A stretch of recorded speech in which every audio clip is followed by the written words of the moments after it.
This presentation explains how the subconstructs of the iPAC framework work and how you can use them in order to measure and evaluate your current use of mobile technologies. In front of you, you can see the iPAC framework triangle. And what we've done here is to disaggregate the three main constructs. And those are now appearing on the left-hand side as personalization, authenticity, and collaboration. And for each of these main constructs, we've identified 2 or 3 subconstructs. And these are identified as being either weak or strong in a particular practice using mobile technologies. Therefore, we're able to create what we call a binary along a continuum.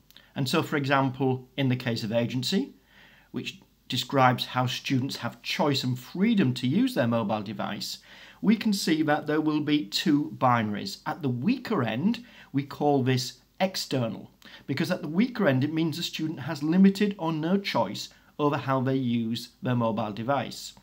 And at the stronger end, we call it internal, because they have considerable choice over how they use their mobile devices.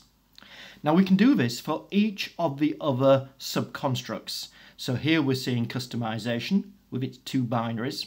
And as this goes on, we see that we form what's called a repertory grid.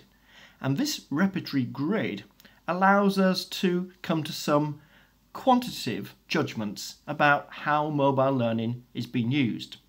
And so what we've done is to develop a number of survey tools, and these survey tools ask a series of questions related to these subconstructs. The user scores the survey from 1 to 5, 1 indicating a weak use of this particular subconstruct and 5 a strong use of this particular subconstruct. The survey then produces an overall score and result, which can be used in a number of different ways. And that's described in a future video tutorial explaining how to use the survey tool. Hence we have here what we call the signature pedagogies of mobile learning.